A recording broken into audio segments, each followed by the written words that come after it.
Buat yang masih bertanya-tanya, akan gue kasih tahu cara kirim cerita. Tuliskan cerita kalian dan kirim ke email kita. Kalau sudah, tunggulah balasan dari kami.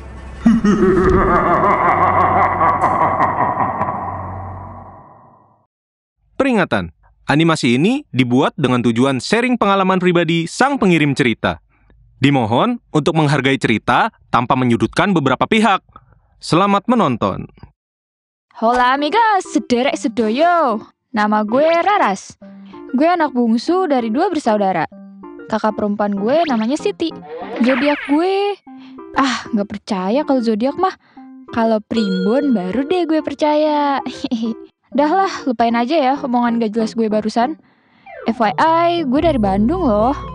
Iya, meskipun masuknya daerah pedesaan sih. Sorry banget nih buat cogan-cogan di luar sana. Gue dan kakak gue udah berumah tangga. Kakak gue udah punya anak 1. Umurnya baru 5 tahun. Kalau gue kebetulan baru 1 tahun ini nikah. Bapak gue cuman pedagang tape. Kalau mama cuman Director of House Management, alias ibu rumah tangga. Yang kadang mama bantuin bapak bikin tape juga. Oke, back to the topic. Meskipun bapak cuma pedagang tape, jujur saat itu kita ngerasa bener-bener berkecukupan. Tapi waktu tahun 2021, pertengahan usaha bapak yang lagi bagus-bagusnya, tiba-tiba anjlok seanjlok-anjloknya. Tapi bapak sering busuk, belatungan, dan gak mateng-mateng. Bahkan dagangannya susah laku anjir. Awalnya sih gue sekeluarga masih berpikir positif ya. Ya mungkin ada yang salah pas lagi buat tapenya. Cuman ya gitu deh. Kalau dipikir-pikir agak aneh sih. Mama sama bapak kan juga bukan anak kemarin sore yang baru buat tape. Alias udah puluhan tahun menggeluti bisnis tape ini. Jadi kayak ada yang ganjel gitu rasanya. Akhirnya segala upaya udah kita coba. Mulai dari pemilihan singkong yang oke, bersihinnya yang bener-bener diperhatiin, bahkan cara pembuatannya juga diubah. Tetep aja hasilnya zong. Alias ya busuk, ya belatungan. Gak kerasa waktu udah berganti. Waktu itu tahun 2022. Usaha tape keluarga kita belum juga membaik. Dan di tahun itu juga, kita sekeluarga mulai ngerasain hal-hal yang janggal. Misalnya, sering nyium bau kemenyan, padahal gak pernah bakar, apalagi punya. Bahkan bau bangkai hewan suka tiba-tiba sereng lewat hidung. Mana baunya nusuk. Pernah juga pas malam-malam waktu gue lagi asik ngedrakor, tiba-tiba dengar suara tangisan bayi anjir. Waktu itu pernah juga kedengeran suara ngorok dari belakang rumah. Dan ini beda suara ngoroknya sama bapak gue. Randomnya lagi nih, pernah hewan-hewan aneh masuk rumah.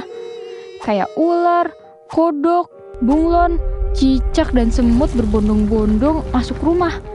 Kayak jadi sarang mereka dah pokoknya saking banyaknya. Buset, dikira gue detektif Ace Ventura kali ya. Naasnya, keluarga gue terlilit hutang.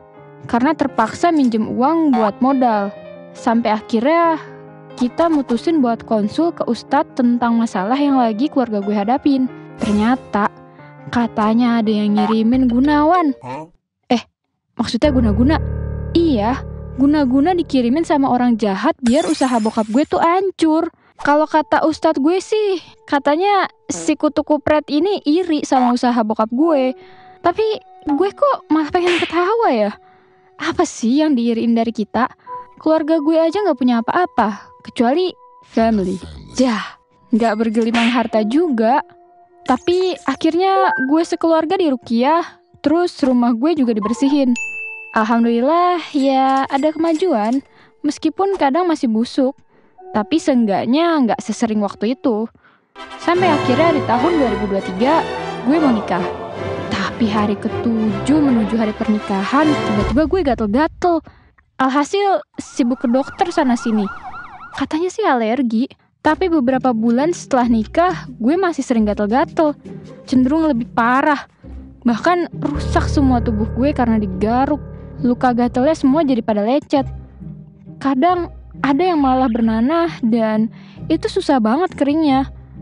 Kacaunya lagi, bapak sama mama ikut gatel-gatel juga. Apalagi bapak lukanya lebih parah dari gue. sampai dalam gitu. Keanehan gak berhenti di sini aja. Lebih parahnya, banyak banget ulet yang masuk rumah. Ada di kamar mandi, dapur, ruang tengah. Selalu ada aja ulet. Ini mah bukan fenomena alam atau alergi lagi, woy. Akhirnya karena pengobatan medis gak menghasilkan apapun dan malah bikin jebol dompet, kita coba lagi ke Ustadz. Singkat cerita, rumah gue udah dipagar gaib waktu itu. Jadi kalau orang jahat ngirim lagi, itu bakalan mental.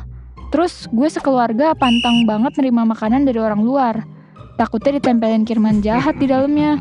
Nah, puncak ujian kami itu di tahun 2024. Ya sebenarnya itu sekarang-sekarang ini. Waktu itu bapak udah gak jualan tape. Karena ia masih rugi juga.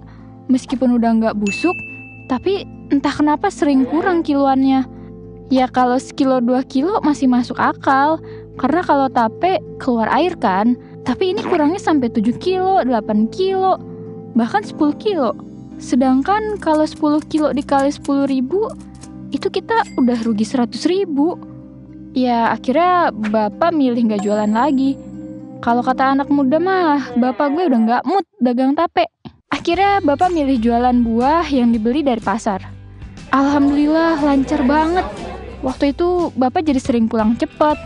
Tapi pas bulan April, gue yang baru pulang dari kebun, kaget bukan main rasanya. Kayak disamber geledek di siang bolong. Karena ada dari pihak desa yang telepon. Katanya bapak ada masalah di pasar dan digebukin sama orang-orang pasar. Ya gue bingung dong. Selama ini bapak gue bukan tipikal orang yang nyari masalah. Kalian tahu, bapak gue difitnah hanya karena jaketnya sama orang yang maling buah dari salah satu toko. Dan ada orang yang gak tahu diri yang main teriak aja kalau bapak tuh malingnya. Ya namanya juga di pasar, tanpa tahu kebenarannya bapak langsung dikeroyok lah. Ya Allah, gue bener-bener gak tega dengernya. Tapi untungnya bapak ditolongin salah satu preman pasar dan dibawa ke Polres. Terus waktu dijemput, polisinya sendiri langsung bilang kalau bapak tuh sebenarnya gak salah. Cuman ada kesalahpahaman aja saat itu. Lah anjir, tapi bapak gue udah bonyok begini pakai acara salah paham. Gede banget bawaannya, pengen gue kamehameha tuh tukang fitnahnya. Tapi ya udahlah ya, namanya juga musibah. Hari sial gak ada di kalender. Alhasil bapak kehilangan pekerjaan lagi. Sebenarnya bapak itu serba bisa dan gigih loh. Selain dagang tape, sebenarnya dia itu bisa sol sepatu, benerin listrik, benerin alat-alat elektronik, bahkan bikin rumah. Tapi entahlah, semuanya mendadak sepi sejak dagangan tape sering busuk. Dan puncaknya, bapak kehilangan pekerjaan. Suami gue juga keluar dari kerjaannya. Ya, yang jelas kita jadi gak ada pemasukan waktu itu. Apalagi gue juga gak kerja. Usaha buat masukin beberapa lamaran pun gak ada yang keterima. Nihil semuanya. Tapi untungnya bapak sama suami gue itu pekerja keras. Mereka tetap kerja apa aja, asal ada pemasukan. Meskipun 3 tahun ini terasa berat buat kita, tapi dengan kita bisa saling gandeng dan saling menguatkan, rasanya udah cukup sih. Gue bangga dikelilingi orang yang hebat dan kuat secara prinsip, iman, bahkan mentalitas. Apalagi niatnya ngirim guna-guna juga bukan cuma buat ngancurin usaha keluarga kita aja, tapi juga bikin kita jadi gak betah di rumah, makanya dikirimin teror-teror aneh. Bahkan kalau lagi nginep, ponakan gue juga diganggu, kayak diliatin macam-macam hantu. Gue yakin nih, kalau Ghostbuster kesini mah panen mereka. Ngerinya lagi, pernah waktu itu sampai ponakan gue nyaris gak bisa nafas kayak dicekik gitu. Dan ada bekas tangan woi di lehernya. Terus pernah demam dan keluarkan darah dari hidung. Dan akhirnya dia jadi gak mau lagi tuh ke rumah gue karena takut. Dengar-dengar sih orang jahat ini katanya dia itu pengen milikin tanah yang dibangun sama mamah dan bapak gue.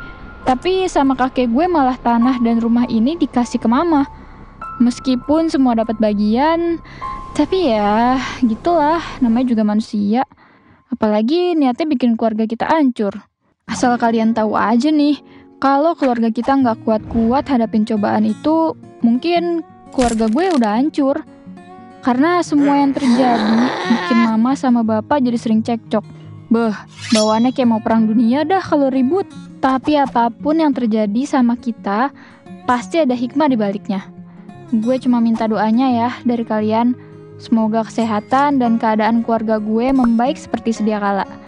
Dan doain juga orang yang udah bikin keluarga gue kayak gini, biar cepet sadar sama kelakuannya. Amin. Stop berbuat jahat, karena Tuhan Maha Tahu. Suatu saat pasti akan dibalas. Menarik. Jadi, apakah kalian yakin sedang menonton ini sendirian?